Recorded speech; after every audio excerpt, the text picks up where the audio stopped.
కోల్కతా వైజ్రాలి ఘటనలో ఊహించిన ట్విస్ట్, సిబిఐకి షాక్ ఇచ్చినటువంటి సంజయ్ రాయ్ ఆ మృతదేహాన్ని ఒక బ్లూ బెడ్షీట్ లో కప్పినట్లుగా. ఆ బ్లూ బెడ్షీట్ ఎక్కడిది? హత్య జరుగుతున్నప్పుడు కాన్ఫరెన్స్ హాల్లో ఏ శబ్దాలు రాలేదా? ఇటువంటి అనుమానాలు చాలా ఉన్నాయి. ఎట్టకేలకు సిబిఐ ఈ నిజాలను బయట పెడతా ఉంది. సంజయ్ రాయ్ని ఎప్పుడైతే ఇంటరాగేట్ చేస్తున్నారో, దర్యాప్తు చేస్తున్నారో, ఆ వ్యక్తిని సుప్రీంకోర్టు ముందు ఎప్పుడైతే నిలబెట్టినప్పుడు సుప్రీంకోర్టు జడ్జి అడిగాడు, ఏమనంటే, నువ్వు పాలిగ్రాఫ్ టెస్ట్కి నువ్వు అనుమతిస్తున్నావా అని అంటే, నేను అనుమతిస్తున్నాను.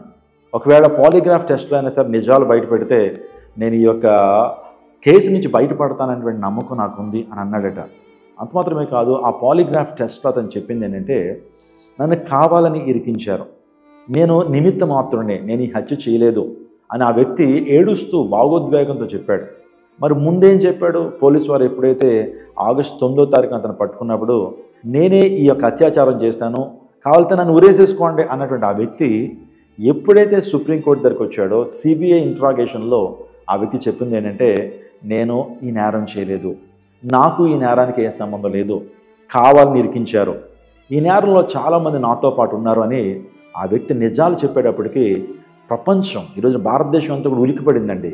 ఇప్పటి వరకు కేసు అంతా కూడా చక్కగా వెళ్తూ ఉంది, ఇంట్రాగేషన్ జరుగుతుంది. కానీ ఇప్పుడు మరలా మొదటికి వచ్చింది కేసు. వివరాల్లోకి వెళ్తే, మొదటి నుంచి సిబిఐ మనందరం కూడా అనుమానిస్తుంది ఏంటంటే, ఈ యొక్క హత్య కేవలం ఒక వ్యక్తి ద్వారా మాత్రమే జరగలేదు. ఎందుకంటే ఆ యొక్క వైద్యురాలి యొక్క శరీరంలో 150 గ్రామ్స్ సెమెన్ ఉంది, అంటే వీర్యం ఉంది. అంటే ఒక వ్యక్తి ఆ వీర్యాన్ని కనుక విడిచిపెడితే కనుక కేవలం 10 గ్రామ్స్ 15 గ్రామ్స్ యొక్క వీర్యాన్ని మాత్రమే తన బాడీలోంచి బయటకు వస్తుంది. కానీ తన శరీరంలో సుమారుగా 150 గ్రాములు ఉందంటే మీరు ఆలోచించేయండి.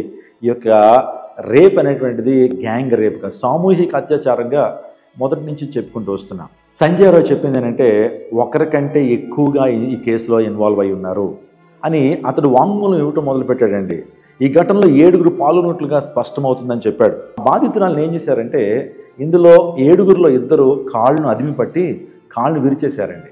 విరటం మాత్రమే కాకుండా ఆమె కాలర్ బోన్ కూడా విరిగిపోయి ఉంది. పోస్ట్ మార్టం రిపోర్ట్స్ చూస్తే కనుక ఆమె దేహమంతా కూడా ఘాట్లు ఉన్నాయి, ఫ్రాక్చర్స్ ఉన్నాయి, మల్టిపుల్ ఫ్రాక్చర్స్ ఉన్నాయి. ఆమె యొక్క రిబ్స్ని విరిచేశారు, కాలర్ బోన్ విరిచేశారు. ఆ తర్వాత ఈ యొక్క థైరాయిడ్ గ్లాండ్ ఏదైతే ఉందో అది కూడా పగిలిపోయి ఉంది. ఈ యొక్క కళ్ళల్లోంచి రక్తం వస్తూ ఉంది. ఎందుకంటే ఆమె కళ్ళజోడు పెట్టుకుంటుందేమో, ఆ కళ్ళజోడు మీద కాలేజ్ తొక్కినప్పుడు ఆ గ్లాసెస్ తన యొక్క కళ్ళల్లో గుచ్చుకుపోయినట్లుగా, తన యొక్క పొట్ట మీద, తన యొక్క ఛాతి మీద ఘాట్లు ఉన్నట్లుగా పోస్ట్ మార్టం రిపోర్ట్లో మనం చూస్తూ ఉన్నాం. వాస్తవానికి ఎందుకు అనుమానం వచ్చిందనంటే, అక్కడ పోలీసు శాఖ కూడా ఇందులో నిమగ్నం అయి ఉన్నారు.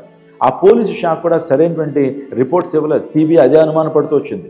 ఆ బాధితురాలు చనిపోయిన తర్వాత ఎప్పుడు చెప్పారో తల్లిదండ్రుల కంటే, ఆమె రాత్రి 3 గంటలకు చనిపోతే ఉదయకాలం 11 గంటలకు చెప్పారట తల్లిదండ్రులకి. ఏమనంటే, మీ కుమార్తె అపస్మారక స్థితిలో ఉందని చెప్పారట మొదట. తదుపరి నీ కుమార్తె ఆత్మహత్య చేసుకుందని చెప్పారట. ఆ డెడ్ బాడీని చూసినప్పుడు ఎవరికి కూడా ఆత్మహత్య చేసుకున్నది అనేటువంటి ఆలోచన రాదండి. ఎందుకంటే ఆమె పరిస్థితి అంత అధ్వానంగా ఉంది. రేప్ చేయబడిందని ఊరికనే తెలుస్తుంది. ఎందుకంటే ఆమె నగ్నంగానే ఆ ప్రాంతంలో ఉంది. భయంకరంగా ఆమె యొక్క శరీరం అంతా కూడా ఘాట్లు కనబడతా ఉన్నాయి. ఆ శరీరాన్ని చూస్తున్న ఏ ఒక్కళ్ళైనా సరే ఈమె మానభంగం చేయబడింది అనేటువంటి ఆలోచన అందరికీ వస్తుంది. కానీ పోలీసు వారు ఎందుకు తప్పుదోవ పట్టించడానికి ప్రయత్నం చేశారు? ఆ తర్వాత ప్రభుత్వం వారు కూడా ఆ ప్రిన్సిపల్ని వెనకేసుకురావటం. ఆ ప్రిన్సిపల్ అన్నాడట, ఆ బాధితురాలు తనకు కూడా తప్పు ఉంటుంది, అందులో బట్టి ఈ కార్యం జరిగిందని చనిపోయిన కొన్ని గంటల తర్వాత ఆ వివరణ ఇవ్వటం. అంత మాత్రమే కాదు, పోలీసు వారు కూడా తప్పుదోవ పట్టించడానికి తల్లిదండ్రులకి విషయం లేటుగా చెప్పారు. తల్లిదండ్రులు ఇంటరాగేషన్ చేయమన్నప్పుడు వెంటనే అర్ధరాత్రి ఆమెకు పోస్ట్ మార్టం చేయటం, దగ్గరుండి ఆమె యొక్క మృతదేహాన్ని ఖననం చేయటం, ఇంకా చాలా మృతదేహాలు ఉన్నప్పటికీ ఆ మృతదేహాన్ని త్వరగా క్రెమేషన్ చేయడానికి ఎందుకు ప్రయత్నం చేశారు? ఇవన్నీ కూడా సిబిఐ ఎంక్వైరీలో వారందరూ కూడా దర్యాప్తు చేస్తూ ఉన్నప్పుడు విస్తుపోయేటువంటి నిజాలు బయటకు వస్తున్నాయండి. వాస్తవానికి ఏం జరిగిందని ఆలోచన చేస్తే, ఈ యొక్క 6-7 ఆ అమ్మాయిని ఒక చోట మానభంగం చేసి చంపేశారు. చంపేసిన తర్వాత ఆ అమ్మాయిని సెమినార్ హాల్కి తీసుకొచ్చి అక్కడ పాడేయటం జరిగింది. సెమినార్ హాల్లో ఏ విధమైనటువంటి బెడ్షీట్లు ఉండవండి, కానీ బ్లూ బెడ్షీట్లో ఆమెను తీసుకొచ్చి అక్కడ పాడేసినట్లుగా మనకి తెలుస్తూ ఉంది. అంత మాత్రమే కాదు, 6గురిలో 2 ఏం చేశారంటే ఆమె యొక్క కాళ్ళను గట్టిగా విరిచేశారండి. ఆమె యొక్క కాలర్ బోన్ విరిగిపోయినట్లుగా మనం చూస్తాం. ఆమె కళ్ళల్లో రక్తం కనబడుతుంది, ప్రైవేట్ స్పాట్స్ దగ్గర రక్తం కనబడుతూ ఉంది. చిత్రహింసలు చేసి మానభంగం చేసి అందులో ఒక స్త్రీ కూడా ఉందనేటువంటి విషయాన్ని దర్యాప్తులో ఆ సిబిఐ వాళ్ళు చెప్తా ఉన్నారు.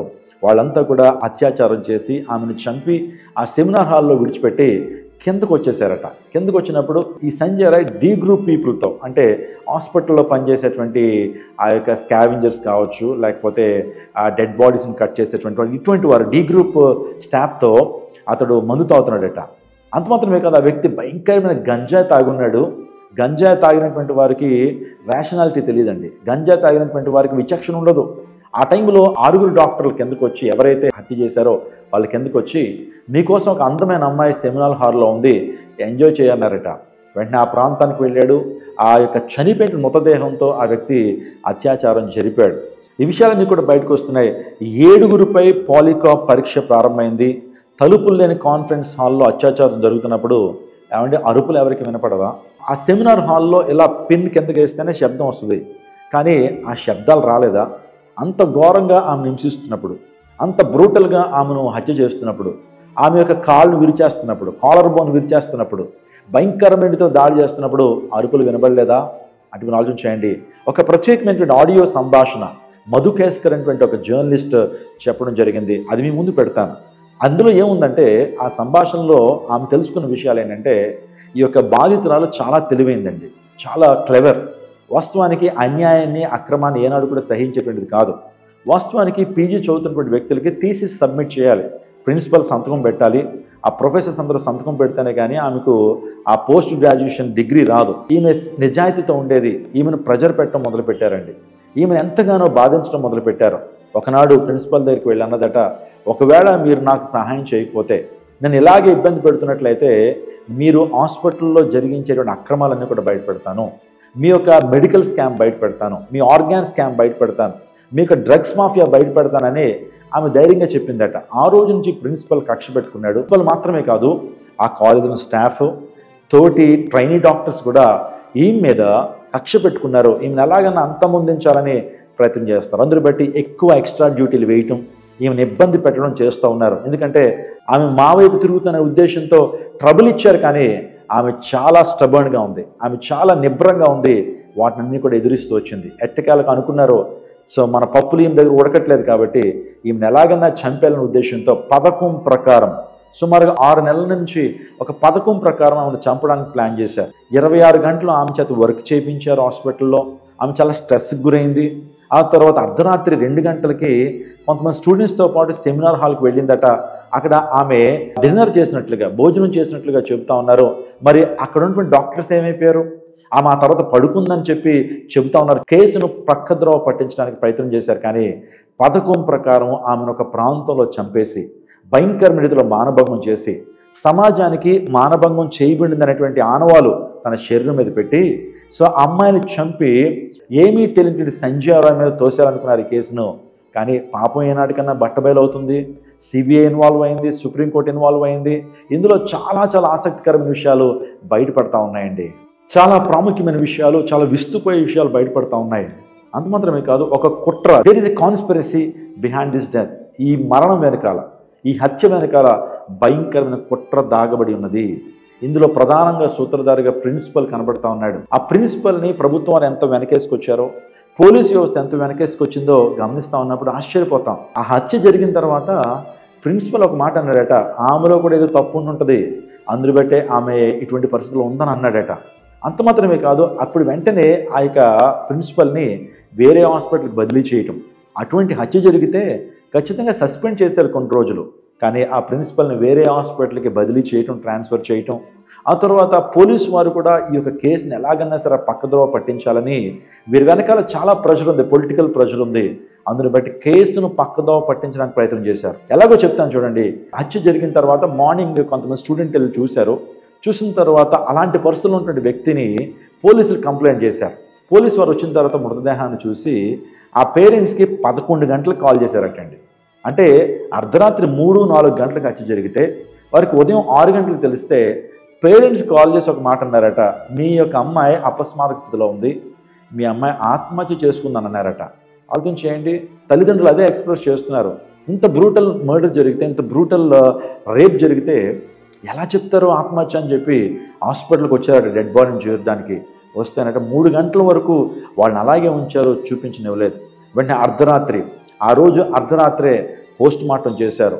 ఆ పోస్ట్ మార్టం యొక్క వివరాలని కూడా బయటికి చెప్పినప్పటికీ వెంటనే క్రెమేషన్ కూడా జరిగించారండి. ఆ డెడ్ బాడీని వెంటనే క్రెమేషన్ చేయడానికి పోలీసులు చాలా ప్రయత్నం చేశారట. క్రెమేషన్ తీసుకెళ్ళటం, క్రెమేషన్ చేయటం అంతా దగ్గరుండి పోలీసులు జరిగించారు.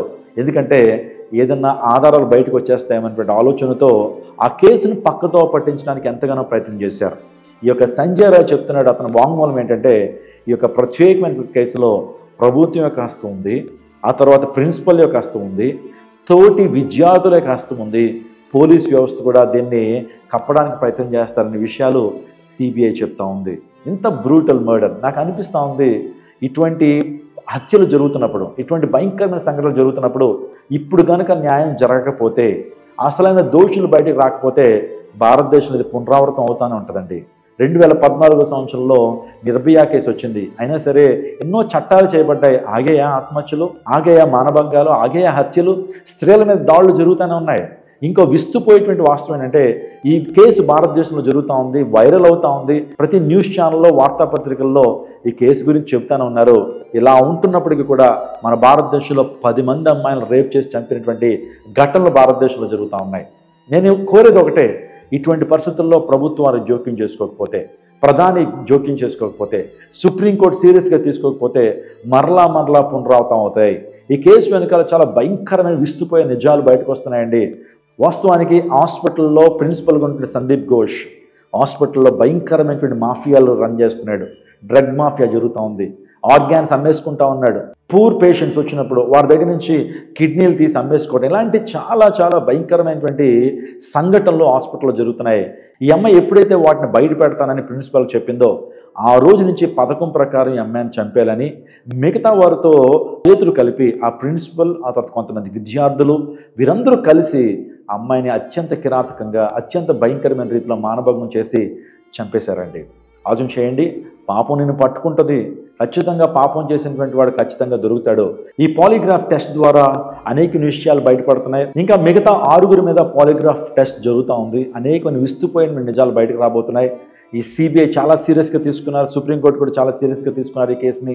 సో మరలా ఎలాంటి పునరావృతం కాకుండా ఒక మంచి తీర్పునివ్వాలని సుప్రీంకోర్టు ఎంతగానో వారు ప్రయాసపడుతున్నారు. సంజయ్ రాయ్ ఇప్పటి వరకు దోషి అని అనుకున్నాం, కానీ విస్తుపోయే వాస్తవాలు బయటకు వస్తున్నాయి.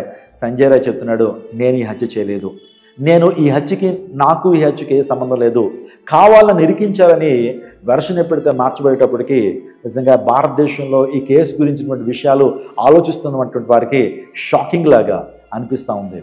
ఏం జరిగిందో చెప్తున్నాను చూడండి. ఆ 6 కూడా హత్య చేసి మానభంగం చేసి ఆ సెమినార్ హాల్లో ఆ డెడ్ బాడీని విడిచిపెట్టి వచ్చిన తర్వాత కిందకు వచ్చారట. కిందకు వచ్చేటప్పటికి ఈ సంజయ్ రాయ్ అతడు గంజా తాగి ఉన్నాడు. కొంతమంది డి గ్రూప్ ఎంప్లాయీస్తో పాటు కలిసి మందు తాగుతున్నాడు. తాగుతుంటే వీళ్ళు వెళ్ళి అన్నారట, అందులో ఇద్దరు, ఆ సెమినార్ హాల్లో ఒక అందమైన అమ్మాయి ఉంది, వెళ్ళి ఎంజాయ్ చేయన్నారట. వెంటనే సంజయ్ రాయ్ ఇదే అవకాశం అని చెప్పి పైకి వెళ్ళాడు. ఆమె అపస్మారక స్థితిలో ఉంది. అలాంటి టైంలో ఆమె బ్రతికుందేమో అని చెప్పి ఆ వ్యక్తి బ్రతికున్నటువంటి ఆమెను అత్యాచారం చేశాడండి. చేసిన తర్వాత మరలా వచ్చి పోలీసు వారు ఎక్కడైతే శాద తీరుతూ ఉంటారో, ఎక్కడైతే రెస్ట్ తీసుకుంటారో అక్కడే పడుకున్నాడట. ఆలోచించండి, వెళ్తున్నప్పుడు మరి ఏం జరిగిందో తెలియదు. అతని యొక్క బ్లూటూత్ డివైస్ అక్కడ పడిపోయి ఉండటం గమనించిన పోలీసు వారు ఆ వ్యక్తి హత్య చేశాడని ఆ వ్యక్తిని ప్రధానమైన నిందితుడిగా వారు తీసుకోవడం జరిగింది. చూసారా, ఇప్పుడు నిజాలు బయటకు వస్తున్నాయి. సిబిఐ నిజాలు బయటపెడుతున్నారు. వాస్తవానికి ఒక్కళ్ళు చేస్తే ఆమె శరీరంలో 150 గ్రాముల సెమెన్ ఉండదండి, 150 గ్రాముల వీర్యం ఉండదు. కానీ ఇది సుమారుగా 6 చేసినట్లుగా సిబిఐ వాళ్ళు చెప్తా ఉన్నారు. ఇంకా చాలా విస్తుపోయేటువంటి సంఘటనలు బయటకు రాబోతున్నాయి. ఇంకా ఈ 2-3 రోజుల్లో కంప్లీట్గా ఎవరు నేరం చేశారో, దీని వెనకాల ఎవరున్నారో, ప్రభుత్వం వారు ఎలా సహకరిస్తున్నారో, దీని వెనకాల జరుగుతున్న భయంకరమైన మాఫియా ఏంటో, దీని వెనకాల ఉన్నటువంటి భయంకరమైనటువంటి సంఘటనలన్నీ కూడా బయటపడుతున్నాయి. కాబట్టి ఇంకా చాలా విషయాలు మేము ముందుకు తీసుకురాబోతున్నాం. కాబట్టి ఇప్పుడు ఈ వీడియోని సబ్స్క్రైబ్ చేసుకోండి. సో ఒక మాట నేను చెప్పడానికి ఇష్టపడుతున్నాను. ఇప్పుడు గనక ప్రభుత్వం వారు సైలెంట్ అయ్యి దోషుల్ని గనక శిక్షించకపోతే, నిర్దోషినటువంటి సంజయ్ రాయ్ని శిక్షించి దోషులను వదిలిపెట్టేస్తే కనుక మరలా పునరావృతం అవుతాయండి. కలకట్టాలో మాత్రమే కాదు. మీరు అందరూ అనుకోవచ్చు కలకట్టాలో జరిగింది మా వరకు రాలేదని మీరు అనుకోవచ్చు. రేపొద్దున నీ కుమార్తె మీద జరగచ్చు, లేకపోతే నా కుమార్తె మీద జరగచ్చు, లేకపోతే మన బంధువులకు కుమార్తెల మీద జరగచ్చు, రక్త సంబంధులకు కుమార్తెల మీద జరగచ్చు. భద్రత లేనిటువంటి ఈ దేశంలో, నిజంగా మహిళలకు భద్రత లేని ఈ దేశంలో మనందరూ కూడా పోరాడాలి, న్యాయం కోసం పోరాడాలి, ప్రార్థన చేయాలా. ఇటువంటి అత్యాచారం, ఇటువంటి దోషులు శిక్షించబడాలని ప్రార్థన చేయాలి. భారతదేశం మారాలని ప్రార్థన చేయాలి. హృదయం అన్నిటికంటే మోసకరమైనది, అది ఘోరమైన వ్యాధి కలిగింది, దాన్ని గ్రహించగలిగినటువంటి వాడు ఎవరని దివ్య జ్ఞాన గ్రంథం చెప్తా ఉంది. నిజమే, మనిషి హృదయం పాడైపోయింది. పాడైపోయిన హృదయం మార్చబడాలండి. పాడైపోయిన మానవ హృదయం పరివర్తన రావాలి. ఈరోజున జీసస్ అనేటువంటి దేవుడి లోకానికి వచ్చి మానవ హృదయాన్ని మారుస్తానన్నాడు. ఒకవేళ నీ జీవితంలో భయంకరమైన నేర ప్రవృత్తితో బ్రతుకుతున్నావా, కామముతో నింపబడుతున్నావా, నీ హృదయం మార్చబడాలి, నీ హృదయంలో పరివర్తన రావాలి. అప్పుడే నువ్వు చక్కగా ఆలోచించగలుగుతావు. కాబట్టి ఈ విషయాన్ని ముందుంచడానికి ప్రధానమైన కారణం ఏంటంటే భారతదేశంలో మార్పు రావాలి. ఇంకా కులం అని చెప్పి, ఇంకా కట్నాల వ్యవస్థ అని, ఇంకా సాంఘిక దురాచారాలు చాలా భారతదేశంలో ఉన్నాయి. అవన్నీ కూడా రూపుమాపబడాలి. స్త్రీకి స్వాతంత్రం కావాలి. స్త్రీ నిర్భయంగా భారత రోడ్ల మీద తిరగాలి. ప్రతి ఒక్కరు ప్రేమతో, శాంతితో, సౌభ్రాతృత్వంతో బ్రతకాలి. అందరూ ఒకటే అనేటువంటి భావంతో బ్రతికినప్పుడు ఇటువంటి హత్యలు, ఇటువంటి మానభంగాలు జరగకుండా ఉంటాయి. కాబట్టి ఈ విషయాన్ని చూస్తున్నటువంటి మీరు న్యాయం కోసం మనం పోరాడదాం, న్యాయం కోసం మనం పాటుపడదాం. తద్వారా దేశం సుభిక్షంగా ఉంటుంది. May the lord bless our country. May the lord bless you.